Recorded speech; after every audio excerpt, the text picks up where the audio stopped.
দেখুন, একটা দল 20 বছর যদি ক্ষমতায় না থাকে আপনি অবশ্যই বেশি নতুনই পাবেন। একটা বড় চ্যালেঞ্জ হবে এই মন্ত্রীদের ব্যুরোক্রেসিকে তারা কতটা হ্যান্ডেল করতে পারছেন তার উপরে। নবীন প্রবীণের একটা সম্মিলন দেখছি। আগামী 5 বছর সামনের দিনগুলো তারেক রহমানের কেমন হতে যাচ্ছে বলে মনে করেন? অবশ্যই এটা একটা ইতিবাচক দিক যে আমরা গত 1.5 বছর যে রাজনৈতিক অনিশ্চয়তার ভিতরে ছিলাম সেই উত্তরণটি অনেক আগেই দরকার ছিল। তো সেটি অবশেষে হলো, এই 18 মাস পরে গিয়ে সেটা হলো। সুতরাং এই অনিশ্চয়তা উত্তরণটি অর্থনীতির জন্য একটা ইতিবাচক বার্তা দেবে। আমরা দেখছিলাম যে বেসরকারি খাতের বিনিয়োগ স্থবিরতা ছিল, দেশি বিদেশি বিনিয়োগ সবই মোটামুটি স্থবিরতা ছিল।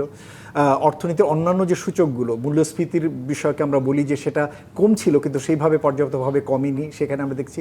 আপনি দেখবেন যে বার্ষিক উন্নয়ন কর্মসূচির যে অগ্রগতি সেটা সাম্প্রতিক সম্ভবত ইতিহাসের ভিতরে সবচেয়ে কম, সম্ভবত এই 7 মাসের ভিতরে, যেটা আমি দেখলাম 21.1%, যেটা এত কম কখনো হয়নি। প্লাস রাজস্ব আদায়ও খুবই কম। সুতরাং এইগুলোর দিক থেকে বোঝা যাচ্ছিল যে এই উত্তরণটি খুবই প্রয়োজন ছিল।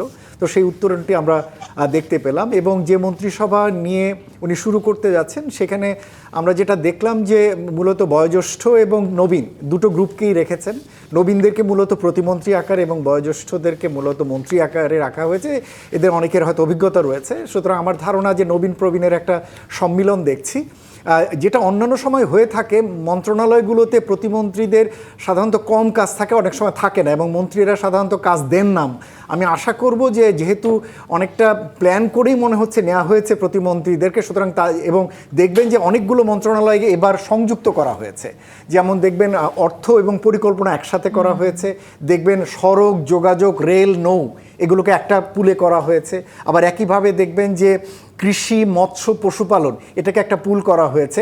এই যে পুল করে করে অনেকগুলোকে এক জায়গায় করা হয়েছে, তার মানে কিন্তু একজন মন্ত্রীর পক্ষে এতগুলো দায়িত্ব করাটি কষ্টকর হবে। সুতরাং সেই জায়গাটিতে প্রতিমন্ত্রীর জন্য যদি তার রুলস অফ বিজনেসকে যদি এবং একই সাথে তার জব রেসপন্সিবিলিটিগুলোকে যদি আলাদা করে ঠিক করে দেওয়া যায়, সেটা আমার ধারণা কাজের জন্য সুবিধা হবে। আসলে আমরা দেখতে পেলাম এবারের মন্ত্রিসভা, এবং যেটি শুরুতেই বলছিলাম 25 জন মন্ত্রীর মধ্যে 16 জনই আসলে নতুন মন্ত্রী হয়েছেন।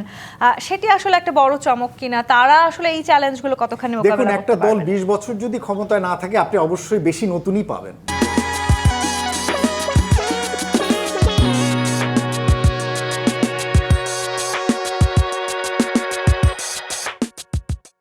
এবং যারা বয়স্ক থাকেন তারা সাধারণত আস্তে আস্তে করে পিছনে চলে যান। এবার দেখবেন অনেকেরই সন্তানরা এবার সংসদে এসছে, সুতরাং এই ধারাবাহিকতাটা আছে। এবং আবার একই সাথে এটাও বোঝা দরকার, আমি বলবো যে আমি অ্যাপ্রিসিয়েট করব নতুনদেরকে নিয়ে বা অভিজ্ঞ রাজনীতিবিদদের নিয়ে কাজ করার ক্ষেত্রে। সেটা হলো যে নতুন যে বাস্তবতা, সেটা অভ্যন্তরীণ অর্থনীতির যে বাস্তবতা, বৈশ্বিক অর্থনীতির যে বাস্তবতা, রিলেশনশিপের আমরা যেটাকে বলে ডিপ্লোম্যাটিক রিলেশনশিপের যে বাস্তবতা, এই সমস্ত বাস্তবতা নতুনদেরকে নিয়ে কাজ করার প্রয়োজন রয়েছে। তো সেটা আমরা আশা করতে পারি যে হ্যাঁ এদের মাধ্যমে হবে।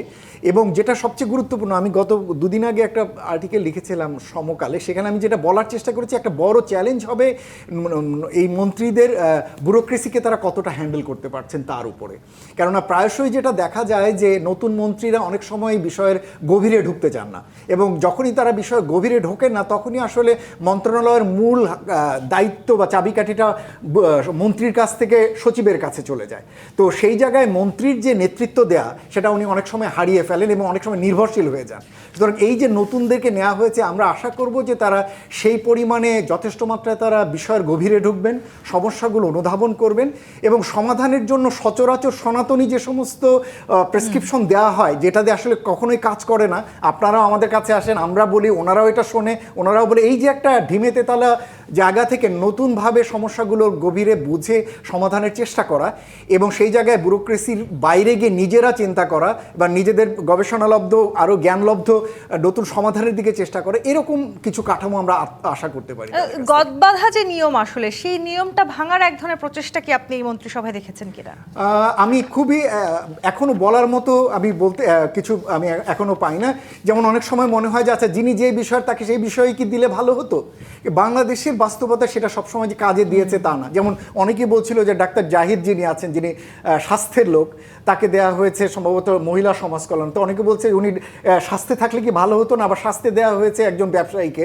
আমার কাছে মনে হয় যে রাজনৈতিক নেতৃত্বের ক্ষেত্রে যে সবসময় যে তার জব প্রফেশনই যে ডিকটেট করবে তা না। রাজনৈতিক নেতৃত্বের মূল কাজটি হলো যে তাকে যে মন্ত্রণালয়টি দেওয়া হয়েছে সেই বিষয়গুলোকে অনুধাবন করে মূল কাজগুলো যে ব্যুরোক্রেসি করবে সেখানে উনি পলিটিক্যাল লিডারশিপ দিতে পারছেন। জনগণকে আসলে কতখানি তিনি সার্ভ করতে পারছেন সেটি আসলে এবারে সবচেয়ে গুরুত্ব